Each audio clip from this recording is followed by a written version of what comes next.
Assalamualaikum warahmatullahi wabarakatuh. Bertemu dengan saya Ibu Surya Bintarti.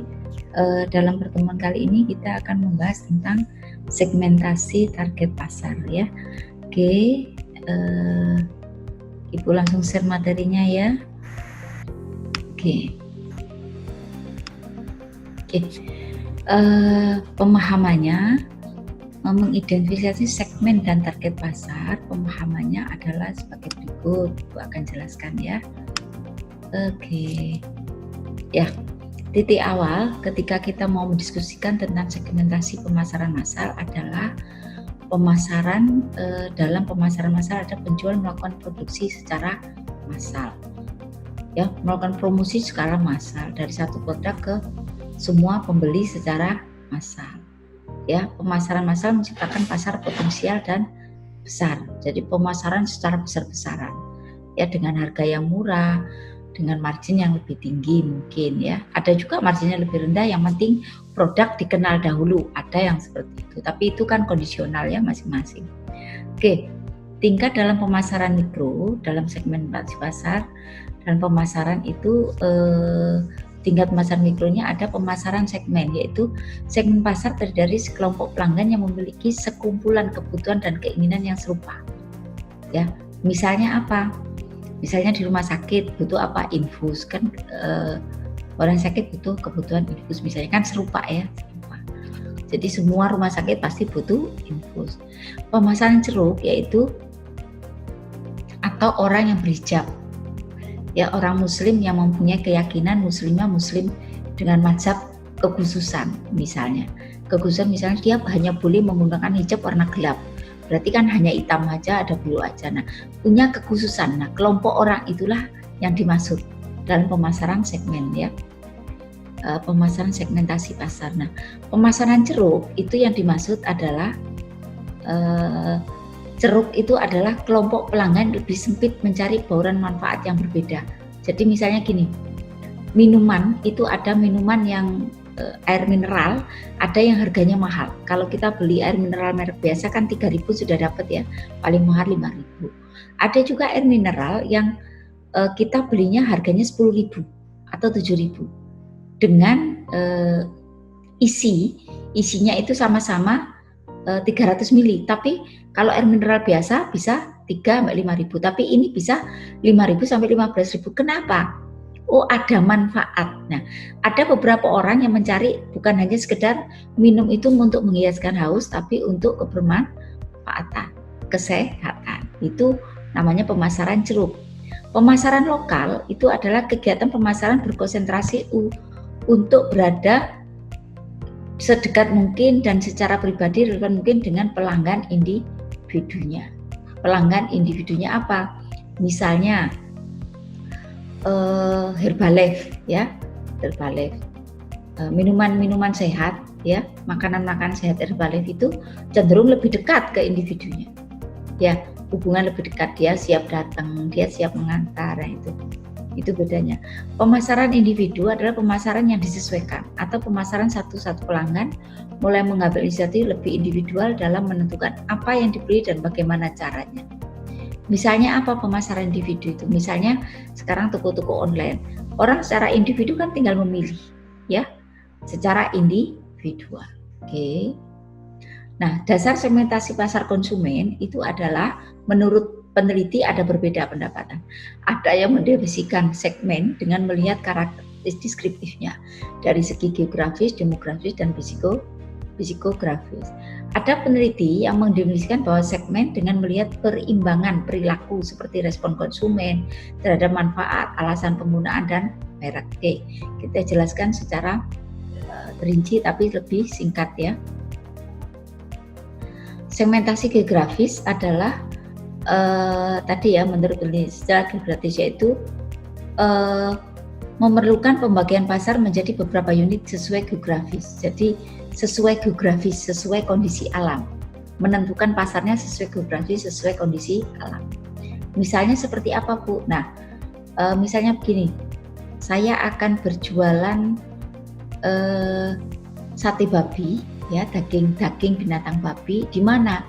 Oh, di Bromo. Nah, boleh nggak? Boleh, silahkan. Kan di sana memang beragama Hindu, Buddha, dan situasi geografisnya apa? Geografisnya hawanya dingin, sangat diperlukan makanan seperti itu. Ya, beda kalau kita kan cukup kambing, tapi kalau memilihnya lokasinya di Cikarang nggak laku, karena geografisnya panas. Nah ini dasar menentukan siapa segmennya, di mana, itu dasarnya ya. Demografis adalah segmentasi di mana menentukannya berdasarkan kelompok kondisi daripada masyarakatnya. Ya, baik dari ukuran usia, ukuran keluarga, siklus hidup, jenis kelamin, penghasilan, dan lain-lain. Contohnya gini, dari tahap kehidupan, dari jenis kelaminnya, pendapatannya, usia. Jadi kondisi, ya, kelas sosial, generalisasi. Jadi kondisi daripada masyarakatnya berdasarkan apa? Berdasarkan berbagai macam kondisinya ini. Demografis. Kalau psikografis, ada ilmu menggunakan psikodemografis guna lebih memahami konsumen. Yang pemahamannya begini, ya, ada psikografi itu gini, sumber dayanya berdasarkan penemu, pemikir, pencapai, orang yang mengalami. Jadi secara psikologi, penganut pekerjaan, pembuat, bertahan hidup enggak. Jadi secara psikografis. Nah, pendapat yang lain tadi berdasarkan segmentasi perilaku ya. Perilaku. Nah, perilaku itu seperti apa sih? Dalam segmen geografis, pemasar mau membagi pembeli menjadi beberapa kelompok.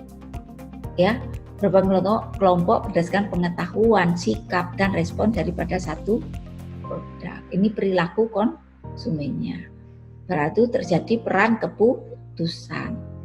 Ya, kita akan dapat dengan mudah mengidentikan pembeli untuk banyak produk, tapi pasar harus cermat dalam mengambil keputusan penemu sasaran mereka karena peran pembelian bisa berubah. Orang yang berbeda memainkan peran yang berbeda. Jadi hati-hati ya. Segmen perilaku itu akan melihat, menurut teori peneliti ini, akan melihat apa manfaat, status penggunaan, tingkat penggunaannya, tahap kesiapan pembeli, status loyalitas, sikap, dan kejadiannya. Segmen perilaku, ya, kalau menurut model konversi itu adalah ada orang yang menyukai merek, ada yang tidak menyukai merek. Jadi yang penting itu kan kita beli manfaatnya, bukan mereknya. Tapi ada perilaku yang mengatakan ya harus bermerek lah, harus punya brand lah. Nah ini kalau menurut perilaku. Dasar segmentasi pasar bisnis, ingat, bisa dengan melalui demografis, operasi pendekatan dasar ketika melakukan segmentasi pasar, ketika kita si perusahaan atau produsen mau melakukan kegiatan bisnis. Segmennya siapa? Nah ini kalau demografis mau diukur dari mana demografis Bu? Apakah nanti ukurannya demografis itu berdasarkan industri, ukuran perusahaan, lokasi, dan lain-lain ya. Ini kalau karakteristik pribadi, kalau faktor institusional. Nah, penentu daripada target pasar itu bagaimana? Perusahaan menentukan peluang segmen pasarnya siapa dengan pelajari mau berdasarkan mana atau mau berdasarkan semuanya. Setelah mau geografis, geografisnya di wilayah Tengger, ya di promo. Siapa pasarnya lebih di segmen demografinya yang mana? Masyarakat yang mana? Hindukah, Islamkah? Karena di sana juga ada yang Islam. Nah, itu harus dipilah, ya, menentukan pasarnya yang mana. Silakan diputuskan. Nah, kriteria segmentasi yang efektif itu adalah harus bisa terukur. Segmentasi itu pasarnya ya. Pasarnya harus bisa terukur, substansional, dapat diakses, dapat didiferensiasi dan dapat ditindaklanjuti. Jangan nggak diukur. Harus bisa diukur, substansi harus lebih spesifikasi, dapat diakses, mudah dijangkau, jangan di Tengger tapi ternyata susah dijangkau ya, repot, harus bisa dijangkau. Dapat didiferensiasikan, dapat ditindaklanjuti, bisa dihubungi, mengevaluasi dan memilih segmen pasar. Konsentrasi pada segmen tunggal boleh, ya. Tapi ini kan tergantung kebijakan. Enggak Bu, segmennya itu massal seperti pengantar tadi ya boleh silakan. Mau perusahaan yang mana, mau tunggal boleh. Spesialis selektif, jadi ini hal-hal untuk mengevaluasi apakah segmen pasar saya sudah benar atau tidak ya. Apakah kita mau spesialisasi ke produk ya, jadi mengutamakan produk pasar nanti. spesialisasi ke pasar, berkonsentrasi untuk melayani berbagai kebutuhan banyak masa, tergantung, makanya pilih ya. Nah, mengevaluasi musim pasar itu yang terakhir Pak, cakupan pasar penuh, berusaha melayani semua ke kelompok pelanggan. Ini pertimbangan tambahan lain ketika akan menentukan segmentasi pasar adalah rencanakan investasi segmen per segmen, direncanakan dengan baik. Ya, pilihan etika target pasarnya siapa. Ya. Oke, sekian dari Ibu, itu penjelasan tentang segmentasi pasar dan target ya, segmentasi dan target pasar. Kurang lebihnya sedemikian rupa ya. Jadi tentukan segmennya dengan berbagai pertimbangan, apakah berdasarkan lingkungan, apa berdasarkan demografi, geografis dan lain-lain, ataukah semuanya mau dipakai, silahkan. Baru setelah itu perkecil targetnya siapa. Jadi pasarnya di mana, berdasarkan apa, targetnya siapa. Oke, itu yang bisa Ibu jelaskan.